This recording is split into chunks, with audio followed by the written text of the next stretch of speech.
You're standing at the mouth of a cave. The wind coming off the Ice Age plains is so cold it burns your nose. Behind you, a fire crackles against a wall of mammoth bones and animal hides. Children are asleep near the flames. Hunters sit in a circle, sharpening stone tools. The smell of smoke hangs in the air. Then someone notices a figure in the darkness. Not a wolf, not a bear, a human. At least, something very close to one. He steps into the firelight, broad shoulders, heavy brow, thick arms built for a harder world. For a moment, two different kinds of humans stare at each other across the same fire. Think about that for a second. Today, there are more than 8 billion humans on Earth. But for most of human history, we were not alone. So what happened to the others? And why are we the last human species left? The strange thing is that being alone feels normal to us. We grow up believing humanity has always been a single species spread across the globe. But the reality was very different. For hundreds of thousands of years, Earth looked more like a crowded family reunion. Different human species walked different continents. Some lived in frozen Europe. Others survived on tropical islands. Some climbed mountains. Others hunted in forests. And all of them were human. Not exactly like us, but human enough that if you met them, you would immediately recognize something familiar in their eyes. Which raises a fascinating question. If there were so many kinds of humans, why did only one survive? Let's start in Europe. Picture a winter so cold that breathing hurts. Snow covers the landscape. Herds of reindeer move across frozen plains. Massive woolly mammoths wander in the distance. And living in this brutal world are the Neanderthals. Most people imagine Neanderthals as primitive cave dwellers. But that's not what researchers have found. The evidence points somewhere unexpected. Neanderthals controlled fire. They built shelters. They hunted large animals. They made specialized stone tools. Some may have created jewelry from eagle talons. Others appear to have used pigments. There is even evidence suggesting they buried their dead. In other words, they were far more sophisticated than many people realize. And here's the part that surprises most people. They weren't a failed experiment. They were incredibly successful. Neanderthals survived in Europe and Western Asia for roughly 400,000 years. Think about that. Modern civilization has existed for only a tiny fraction of that time.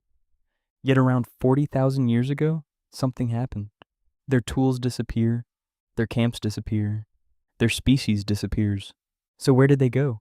At first, scientists assumed they simply died out. But then researchers eventually discovered something strange.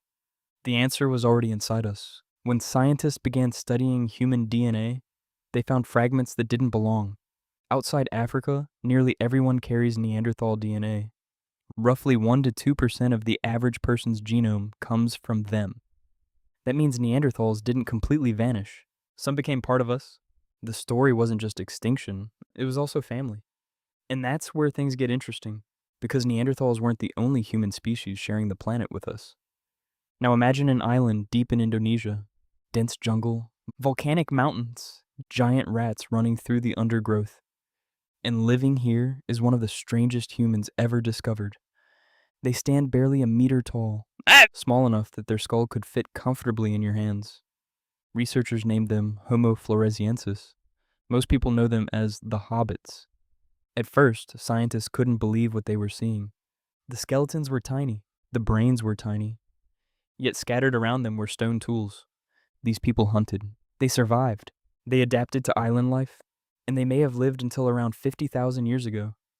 Think about how recent that is. While some humans were crossing oceans and exploring new territories, another human species was still living in isolation on a tropical island. But eventually they disappeared too. Why? No one knows for certain, and that's part of the mystery. Now let's travel somewhere completely different. A cave in South Africa, deep underground, far beyond where sunlight can reach. Researchers squeeze through narrow passages and enter a hidden chamber. Waiting for them are thousands of bones. Not animal bones, human bones. The species becomes known as Homo naledi. And almost immediately, the discovery creates a problem. Because Homo naledi doesn't make sense. Their bodies look surprisingly modern. Their feet are adapted for walking. Their hands appear capable of handling tools, but their brains are much smaller than ours. For decades, scientists assumed large brains were necessary for complex behavior. Then Homo naledi appeared, and suddenly that assumption looked much weaker. Some evidence even suggests they repeatedly placed their dead in deep cave chambers. If true, that would mean a small-brained human species was engaging in surprisingly complex behavior.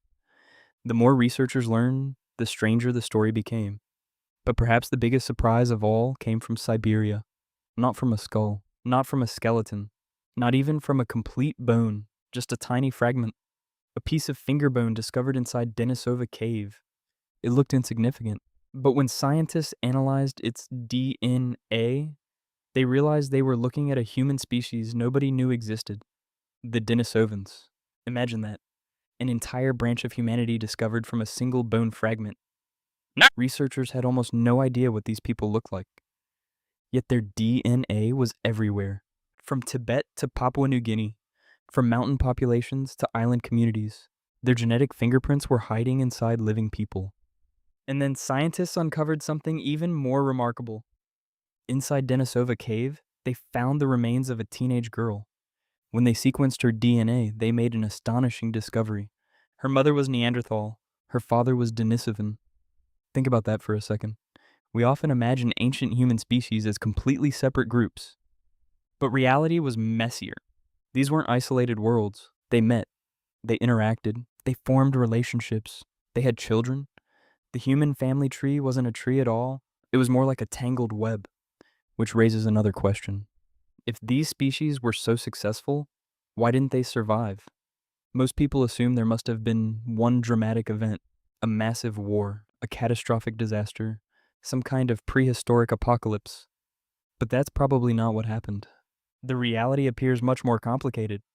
Picture a small community living through an ice age. One year the climate shifts. The next year food becomes harder to find. Then a drought arrives. Then a harsh winter. Then another. For large populations, these events are difficult. For small populations, they can be devastating. Researchers believe many human species lived in relatively small groups. That creates a dangerous problem. Bad luck becomes much more powerful. One disease, one failed hunting season, one environmental shift, and a population can begin shrinking very quickly. Now add Homo sapiens to the picture. Our species begins spreading across continents. And wherever we go, something unusual appears. Large social networks, long-distance trade, shared technology, shared knowledge. Imagine two communities separated by hundreds of kilometers. One invents a better hunting technique. Over time, that knowledge spreads. Another develops new clothing. That spreads too.